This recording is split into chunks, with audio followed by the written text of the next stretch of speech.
Good morning, my name is Tim, and today we're going to be making a video about how to insulate your home garage. These pieces are the installation pieces we're going to be used. They're styrofoam.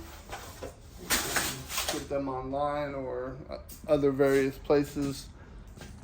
This is the door that we are going to be insulating. So the first thing we're going to have to do is remove these what they call hurricane reinforcement struts, or just reinforcement struts. These struts add strength to the door so that when the wind hits it, the door doesn't blow in. But today we're going to remove them, we're going to insulate inside, and then we're going to put them back on. They're going to help to hold the insulation in place. So a friend tried to insulate a door himself, and he was a customer and also a friend. He was going to insulate the door himself, and he took all these torsion struts off at one time. So when you take all this weight off the door, like he did, and tried to insulate it, that made the door, he didn't isolate the springs on top, so that made the door where it wanted to go up because the door was way too light for the strength of the springs. So that could be very, very dangerous.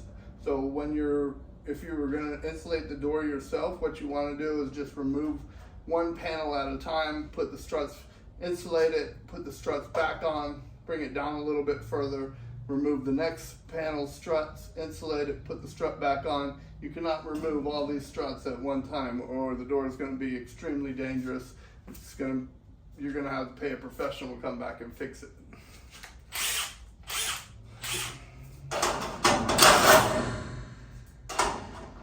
Even just removing these two struts, if it wasn't hooked to the motor, the door would try to go up as fast as it could. The motor is going to keep it locked in place. And just as a extra precaution, we're going to add a pair of C-clamps here. Just kind of keep the door in the same area, or keep the door locked in so that it cannot go up.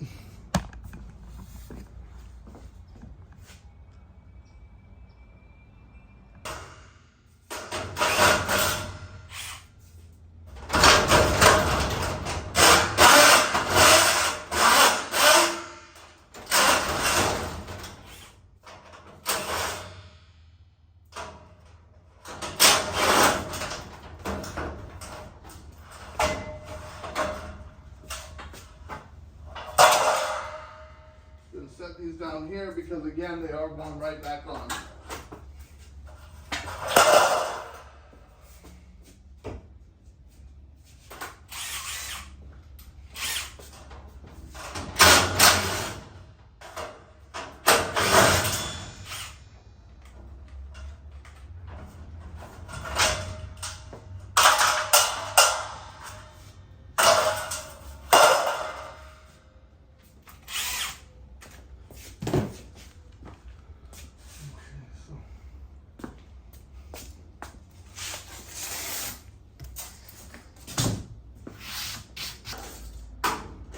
So when we ordered the panel, we ordered them at 21 inches. So we don't have to cut it lengthwise, we just have to cut down the width. Because as you see, this one's longer than this one, so they send them all basically long enough for these, and then you can cut them down and put them in here as well. They also send these plastic. They sent these plastic pieces. As you'll see as we go through, I'll show you how they're used and what a difference it makes with how they look and everything. First thing we're going to do is measure. This has got the cut. You can figure out which side you want to do. First, it's important to try to keep your hands clean as you go, so you're going to be doing a lot less cleanup when you get done.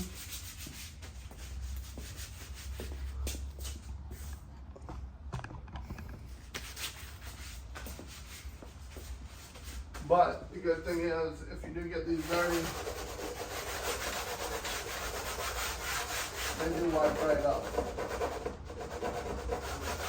For the most part. You know, of course, that depends on what you're getting on them. Wasn't easy to get in. It never is. If it's easy to get in, it's probably not fitting tight enough. We want a nice tight fit so that it's got the proper insulation value.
Okay, so we know.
Okay.